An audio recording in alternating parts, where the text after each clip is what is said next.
반갑습니다. 말씀과 함께 하루를 시작하는 주님의 백성들을 예수님의 이름으로 축복합니다. 2024년 6월 12일 수요일 오늘 주신 말씀은 사도행전 19장 21절부터 41절까지입니다.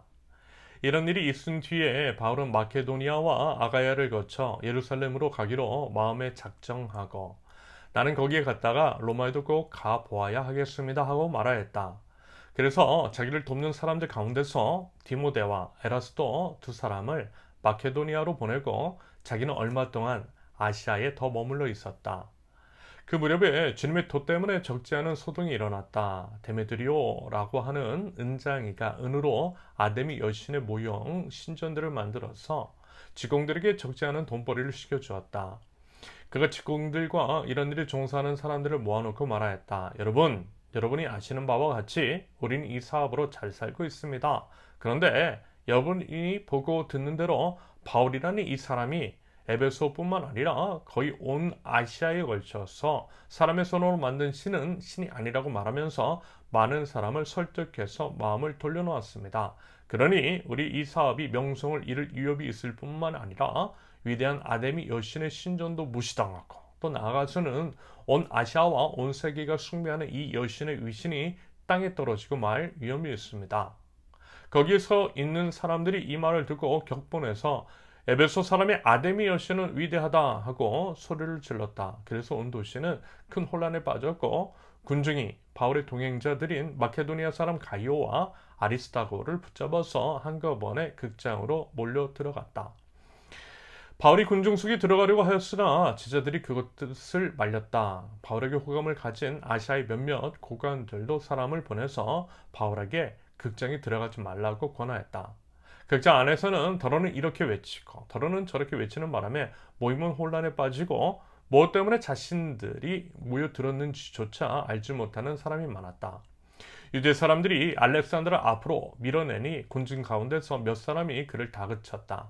알렉산더가 조용히 해달라고 손짓을 하고서 군중에게 변명하려고 하였다. 그러나 군중은 알렉산더가 유대 사람인 것을 알고는 모두 한 목소리로 거의 2시간 동안이나 에베소 사람의 아데미 여신은 위대하다 하고 외쳤다. 드디어 시청 서기관이 무리를 진정시키고 나서 말하였다. 에베소 시민 여러분, 우리의 도시 에베소가 위대한 아데미 여신과 하늘에서 내린 그 신상들을 모시는 신전 수호자임을 모르는 사람이 어디 있습니까? 이것은 부인할 수 없는 사실이니 여러분은 마땅히 진정하고 절대로 경솔한 행동을 해서는 안 됩니다. 신전 물건을 도둑질한 사람도 아니요, 우리 여신을 모독한 사람도 아닌 이 사람들을 여러분은 여기에 끌고 왔습니다. 그러므로 데메드리오와 그와 함께 있는 직공들이 누구를 걸어서 송사할 일이 있으면 재판정도 열려있고 총독들도 있으니 당사자들이 서로 고소도 하고 맞고소도 해야 할 것입니다. 여러분이 이 이상으로 해결하고자 하는 어떤 문제가 있으면 그것은 정식 집회에서 처리되어야 할 것입니다. 우리는 오늘 일어난 이 일 때문에 소유죄로 문책을 받을 위험이 있습니다. 우리는 이 소유를 정당화할 수 있는 아무런 명분이 없습니다. 이렇게 말하고서 그는 모임을 해산시켰다. 아멘. 먼저 사도 바울은 21절과 22절의 기록처럼 마케도니아와 아가야를 거쳐 예루살렘 그리고 최종 목적지인 로마에 갈 계획을 세웠습니다. 다만 지금은요, 디모데와 에라스도 두 사람만 먼저 마케도니아로 보내고요, 자신은 얼마 동안 아시아에 계속 머물러 있었습니다. 그러면서 이제 겪은 에피소드에 관한 기록이 오늘 본문인 거죠. 그 지역에는요, 데메드리오라고 하는 어떤 은장이가 있었대요. 에베소에서는 아데미 여신의 우상을 은으로 세공을 하여 관광객이라든지 우상 숭배자들에게 그것을 팔아 수입을 거두는 은장이들이 있었고요. 은장이 조합장 정도 되는 사람이 아마 데메드리오였던 것 같습니다. 참고로 에베소는 아데미 여신을 섬기는 우상의 도시였습니다. 아마 이제 아르테미스라고 하는 다산을 이제 주관하는 그 신의 이름을 들어보신 분이 계실지 모르겠어요. 그리스 로마 신화 이야기에 등장을 하죠. 아무튼 이제 아르테미스가 지금 이제 성경에서 언급되고 있는 아데미입니다. 아데미를 은으로 세공해서 이제 팔았다라고 하는 것이 24절의 표현처럼 적지 않은 돈벌이를 시켜주었다라고 하는 것들을 보아 그 수입이 정말 이제 대단했던 것 같습니다. 그런데요, 사도 바울의 이제 복음 증거 사역을 통해 많은 이들이 주께로 돌아왔고요. 따라서 이제 은신상을 사람들은 점점 줄어들자 그만큼 은장이들의 수입도 줄어들었고요. 이에 은장의 조합장 정도 되는 데메드리오가 사람들을 선동하고 소동을 일으켰던 것 같습니다. 결국요, 돈 때문이죠. 이런저런 글씨를 내세우면서 사람들을 종용했지만 결국 돈 때문이었어요. 돈이 가장 큰 우상인 것이고 돈을 통해 악한 마귀가 사람을 조종하는 것이며 하나님 나라 복음을 방해하는 것입니다. 어디든 이 양상은 똑같고요. 그 이면을 들여다보면 돈이라고 하는 거대한 우상이 있음을 여러분 확인할 수 있을 것입니다. 아마 이제 이 장면을 보면서 우리가 이제 생각해 볼 것은 이런 게 있을 수 있겠어요. 먼저는 이제 복음 증거의 파급력입니다. 사도 바울이 이제 복음을 증거했을 때 우상을 파는 사람들의 생계가 이유 위협이 될 정도로 그 파급력이 대단했다라는 것입니다.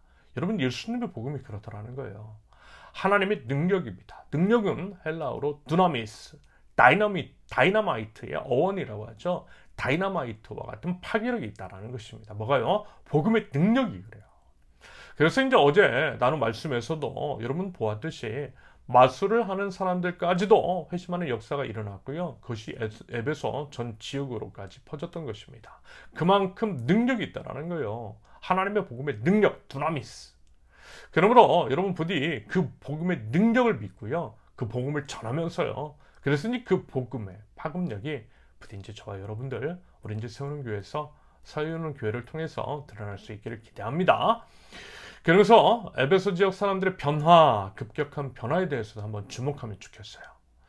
어제 이제 말씀을 상기해 보면 분명 사도 바울의 복음 증거를 통해서 에베소 지역이 많은 사람들이 주께로 돌아왔다라고 했어요. 예수님의 이름을 높였습니다. 그런데 불과 이제 며칠 사이에 예수님의 이름을 높이던 에베소 사람들이 이제는 어때요?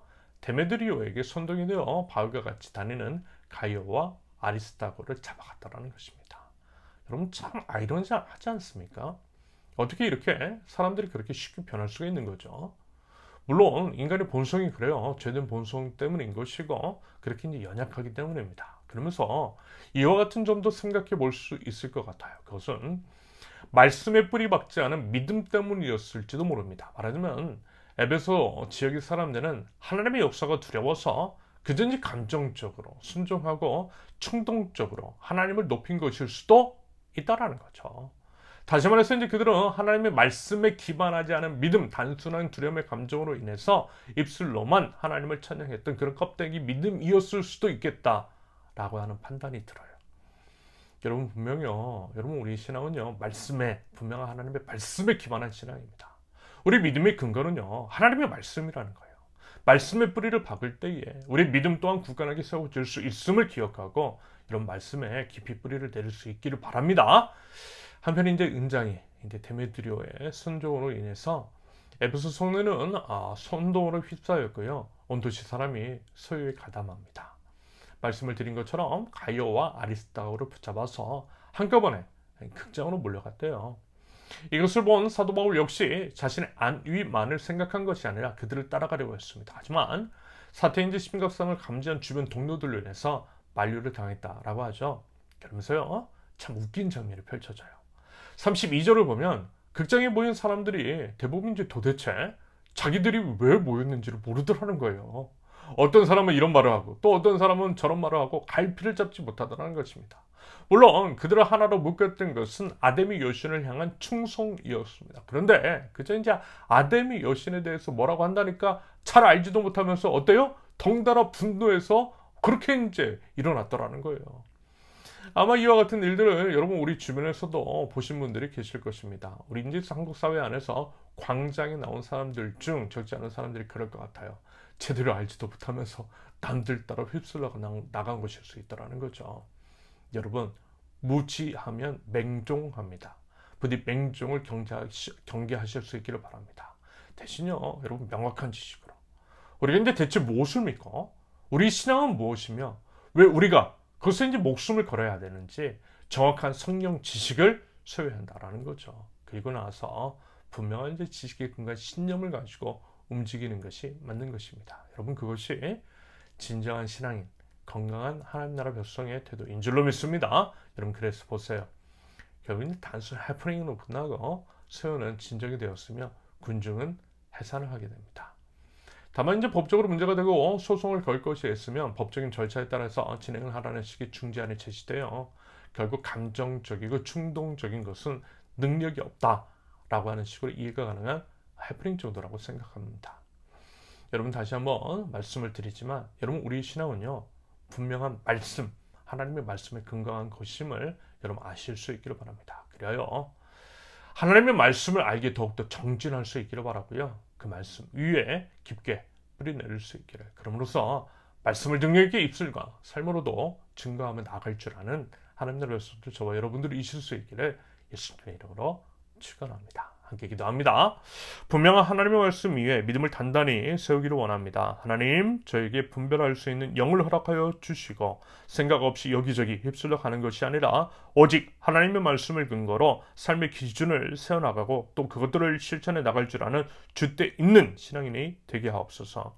설령 복음을 따라 산다고 할 때 고난을 당한다 할지라도 하나님께서 함께 하시고 하나님께서 지켜주시며 하나님의 능력이 제 삶을 통해 드러남을 믿고 그 믿음으로 담대하게 살아가는 저희들 될 수 있도록 하나님 제 모든 삶을 인도하여 주시옵소서. 예수님의 이름으로 기도합니다. 아멘.